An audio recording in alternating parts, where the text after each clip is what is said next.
राधे राधे दोस्तों। तो कैसे हैं आप सब? आई होप अच्छे होंगे। तो आज की इस वीडियो में हम आरपीएफ एसआई जो आज 2 दिसंबर को जो एग्ज़ाम हुए हैं उनका आज हम फर्स्ट एंड सेकंड शिफ्ट का एनालिसिस करेंगे। तो जैसे कि जो फर्स्ट शिफ्ट, मैं पहले आपको फर्स्ट शिफ्ट के बारे में बताऊंगी क्योंकि देखिए सेकंड शिफ्ट का ज़्यादा डेटा मेरे पास अभी आया है नहीं। तो मैं आपको फर्स्ट शिफ्ट में कैसे कैसे क्वेश्चंस रहे हैं सेक्शंस वाइज, मैं आपको वो चीज़ें बताती हूँ। तो पहले जीएस की बात करते हैं। तो जीएस जो है वो कुछ बच्चे ये कह रहे हैं कि बहुत मतलब मॉडरेट था, कुछ कह रहे हैं कि ठीक ठाक था, बट ज़्यादातर बच्चों का ये कहना है कि मॉडरेट है। और जाहिर सी बात है कि जो जीएस है वो questions of number of questions का वेटेज भी ज़्यादा है, और प्लस ये है कि उसमें इतना आप पढ़ भी नहीं सकते कि आप 50 आउट ऑफ 50 लेके आएँ या 50 आउट ऑफ 40 भी लेकर आए, है ना। बहुत रेयर चांसेस होंगे जब आप 40 लेकर आएंगे आउट ऑफ 50 में से, ठीक है। तो ऐसा पॉसिबल नहीं है। अगर आप 25 to 30 भी कर रहे हैं तो दैट इज़ वेरी गुड, बहुत अच्छा स्कोर है वो। तो मैं आपको सबसे पहले ये बताऊं कि जो मेरी जैसे कि मेरा एग्ज़ाम तो नहीं था आज, है ना। तो जिनके एग्ज़ाम थे उनसे जो मैंने डेटा कलेक्ट किया है, उन्होंने जिस तरीके की चीज़ें बताई हैं, मैं आपको उस बेस पे मैं आपको चीज़ें बताती हूँ। तो जो जीएस में कौन कौन से ऐसे टॉपिक्स थे जिनसे क्वेश्चंस उठे हैं, मैं आपको पहले वो बता देती हूँ। मैंने लिख रखे हैं वो चीज़ें। तो जैसे कि वाद्य यंत्र हो गए, है ना, इनसे पूछे जा रहे हैं। वादक और उनके वाद्य यंत्रों से ही इनसे क्वेश्चंस बने हैं। तो आप इनको ज़रूर एक बार रिवाइज़ कर लेना, पढ़ लेना अच्छे से। सेकंड में बताऊँ तो घराने भी इस बार आए हैं, घरानों से भी पूछा गया है। जो कि मैंने प्रीवियस में देखा था कि थोड़ा कम था, उतना घराने वगैरह नहीं पूछे गए थे, लेकिन इस बार पूछा गया है। तो बेहतर होगा कि अगला जिसका एग्ज़ाम है उसमें आए और आपसे छूट ना जाए, इसलिए आप उसे रिवाइज़ कर लेना अच्छे से। और जैसे कि साइंस में बायो से क्वेश्चन ज़्यादा पूछे गए हैं, जैसे कि तो साइंस से जो देखने के लिए मिला है, साइंस से बायो से ज़्यादा क्वेश्चंस बने हैं। तो कोशिश कीजिएगा कि बायो को और ज़्यादा अच्छे से आप लोग प्रिपेयर करें, क्योंकि हो सकता है कि आगे भी बायो से ही पूछे। बट ये नहीं कह सकती मैं कि फ़िज़िक्स केमिस्ट्री से ना पूछ, क्या पता अभी बायो से ज़्यादा पूछा तो आगे फिज़िक्स और केमिस्ट्री से ज़्यादा पूछ ले, ठीक है। तो आपको 2 चीज़ें देख के चलना, एक तो फिज़िक्स से ज़्यादा क्वेश्चंस बनते हैं और सेकंड बायो से ज़्यादा क्वेश्चंस बनते हैं। तो बायो से तो बन ही रहा, आप दोनों तीनों चीज़ों को अच्छे से लेकर के चलेंगे। और उसके बाद आर्टिकल्स जैसे बता रहे हैं बच्चे कि आर्टिकल्स जो है ना डायरेक्ट पूछ ले रहा है कि कौन से आर्टिकल्स में क्या है और किस में क्या है, या चीज़ें बताता है कि ये है और ये है और ये किस आर्टिकल के अंतर्गत आता है। 4 ऑप्शंस में अलग अलग आर्टिकल्स लिखे रहेंगे, आपको वो बताना कौन सा आर्टिकल में आता है, ठीक है। तो आर्टिकल डायरेक्ट पूछ ले रहा है ज़्यादातर। और जो इसका अलग से जो इसका जो अलग से थियोरेटिकल पार्ट है उसमें से थोड़ा कम क्वेश्चन आ रहे हैं, डायरेक्ट आर्टिकल से उठा के पूछा जा रहा है। ये भी आप इसको भी देखते चलेंगे। उसके बाद अम्ल के बारे में पूछ रहे कि मतलब सॉरी एसिड्स जो है उनके बारे में मतलब पूछ ले रहे। पूरे चैप्टर को आप अच्छे से और रिवाइज करेंगे कि किस में कौन सा एसिड पाया जाता है, किस में कौन सा होता है, ठीक है। ये चीज़ें आपको ढंग से तैयार करनी है। और जैसे कि करंट अफेयर्स की बात करें तो करंट अफेयर 2023 का भी पूछ रहा है और 2024 का भी। तो जो लोग 2024 में कर रहे हैं ना, 23 का छोड़ दे रहे हैं, तो उन्हें इस चीज़ का ध्यान रखना है कि 2023 और 24 दोनों से पूछ रहा है, ठीक है।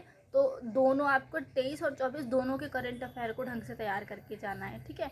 और ओलंपिक में बात किया जाए तो पेरिस ओलंपिक से ज़्यादा पूछा गया है, पैरा ओलंपिक से ज़्यादा ये सब चीज़ें पूछी गई, और अदर स्पोर्ट्स से कोई क्वेश्चन देखने को नहीं मिला है। तो आप लोग जैसे कि कोशिश कीजिएगा जो ओलंपिक्स है उसको पूरा ख़त्म करिए, चाहे वो टोक्यो हो, चाहे वो पेरिस हो, चाहे वो आपका समर विंटर पैरास जो भी हो, सारा आपको उसमें तैयार करना है। और जो करंट अफेयर का भी इसमें पार्ट बन जाएगा कि जैसे मनु भाकर हो गए, नीरज चोपड़ा हो गए, और शूटिंग्स में कौन कौन पहले स्थान पे आया, दूसरे पे आया, तीसरे पे आया, है ना। भारत में कौन पहले दूसरे तीसरे पे आया, कौन किसने कितने गोल्ड जीते, कितने कितने सिल्वर जीते, और कितना, और इनका जो बेसिक कहाँ पे आयोजित हुआ है, और मतलब कितनी बार हुआ, ये सारी चीज़ें आपको ढंग से रिवाइज रखनी है। रिवाइज करके तब जाना है, कहीं से भी फंस सकता है, तो अपनी तरफ से प्रिपेयर रहना। तो ये जो चीज़ें मैंने आपको बताई हैं। और एक चीज़, हाँ, योजना से सवाल नहीं बना है तो हो सकता है अगली बार बने, तो कोशिश करिएगा जो न्यू स्कीम्स हैं उनको ज़रूर पढ़ लेना। और जो कुछ फेमस पुरानी स्कीम्स हैं उनको ज़रूर अच्छे से पढ़ना, उनकी स्थापना कब हुई थी, और मतलब क्या क्या चीज़ें हैं उनके अंदर, क्या क्या चीज़ें होती हैं, क्या है एज वगैरह कितनी है ना, कुछ योजनाओं में होते हैं। तो वो सारी चीज़ें आपको ढंग से रिवाइज करके जानी है। और रही बात हिस्ट्री से, तो जैसा कि बच्चे बता रहे हैं कि दिल्ली सल्तनत से क्वेश्चन बना था, इल्तुतमिश की बेटी को लेकर के कथन वाला क्वेश्चन था, तो ये बना था। तो ऐसे क्वेश्चंस बने हैं। तो आप लोगों को अपनी जो क्या कहते हैं हिस्ट्री भी अच्छे से करके चलना है। और ये चीज़ आ रही है कि पॉलिटी से, करंट अफेयर्स से एंड साइंस से, ये तो है ही कि आप जानते हैं आरपीएफ में ये कंपलसरी, आरपीएफ हो या दिल्ली पुलिस हो, क्वेश्चन इनसे ही सबसे ज़्यादा बनते हैं। तो आप लोगों को ढंग से लेके चल रहा है। अब बात करते हैं मैथ में। तो मैथ वो कुछ कह रहे हैं कि मॉडरेट थी, मतलब मॉडरेट में ये कह सकते क्वेश्चंस तो ठीक थे, बट ये था ना कैलकुलेटिव ज़्यादा थे, है ना। ज़्यादा कुछ एलसीएम एचसीएफ से भी 2 से 3 सवाल मिले हैं जो कि पावर वाले हैं, है ना। तो ये जो है क्वेश्चन जो वेटेज में मैं बताऊँ तो वो ठीक आए थे, 2-2 3-3 1-1 2-2 ऐसे ही रहे थे, जैसा हम अभी तक टेक्स्ट बुक के मॉक टेस्ट में देखते आए हैं। बट क्या हुआ है ना, थोड़ा कैलकुलेटिव, मतलब जैसे क्वेश्चन की लैंग्वेज थोड़ी बड़ी हो जाती है ना, तो उसके अकॉर्डिंग वो थोड़ा कैलकुलेटिव हो जाता है। तो उसमें टाइम मैनेज करना पड़ेगा, आपको टाइम मैनेज करना, उसको आप बनाना पड़ेगा अच्छे से। और रीजनिंग में भी कुछ नहीं, रीजनिंग ईजी है।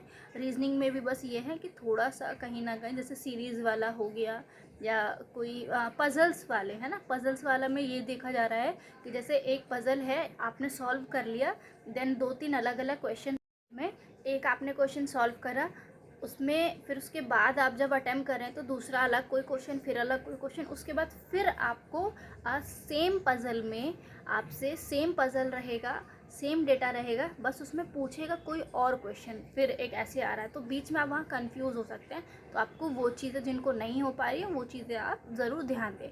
आप मान लीजिए जैसे आपने 4th क्वेश्चन पे हैं, आप 4th क्वेश्चन आपने पज़ल जो सॉल्व किया है, 5th क्वेश्चन छोड़ के, 6th क्वेश्चन छोड़ के 7th पे जो क्वेश्चन है उस पर सेम पज़ल आ गया, सेम क्वेश्चन, सेम डेटा रहेगा। बस उसमें पूछा है कि जैसे गेम्स को लेके पूछ लिया कि सोमवार को ये वाला ये गेम खेलेगा या मंगलवार को ये वाला ये गेम खेलेगा, सेम क्वेश्चन रहेगा। इस वाले में सोमवार का पूछा तो इस वाले में मंगल का पूछ लिया, ठीक है। तो इस टाइप से थोड़ा इस तरीके की चीज़ें आ रही हैं। तो एग्ज़ाम का लेवल अच्छा है। और रही बात आगे के जो एग्ज़ाम रहेंगे उनसे भी मैं आपको अवेयर कराऊंगी, जो भी एनालिसिस होगा उसके अकॉर्डिंग मैं आपको चीज़ें बताऊंगी। जिनका नेक्स्ट एग्ज़ाम है उनको बेस्ट ऑफ लक।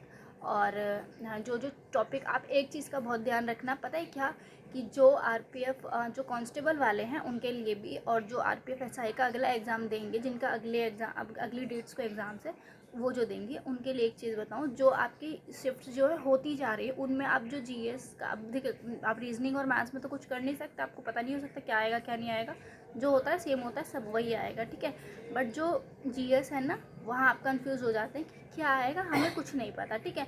तो आप क्या करना है, जो शिफ्ट हो चुकी हैं उनमें जो चीज़ें पूछी गई हैं आप उस चीज़ को तैयार कर लो, देन जाओ। चांसेस हो सकते हैं कि जो पहले पूछा है सेम क्वेश्चन ना छपे, लेकिन चांसेस है कि टॉपिक वही हो और उसी टॉपिक में से कोई दूसरा क्वेश्चन पूछ लिया जाए, तो आप वहाँ पर वो मिस ना करें, आपसे वो छूटे ना, तो आप वो कवर करके चलेंगे, ठीक है। जैसे इसमें ओलंपिक से क्वेश्चन आया था, तो ज़रूरी नहीं है कि ओलंपिक से जो क्वेश्चन यहाँ पूछा गया है तो वही क्वेश्चन अगले में भी रिपीट हो सकता है कि उसी में से कोई दूसरा सवाल, दूसरा क्वेश्चन कोई पूछ लिया जाए आपसे, तो उसको भी जिन्होंने नहीं पढ़ा है अभी तक वो तैयार करके चलें।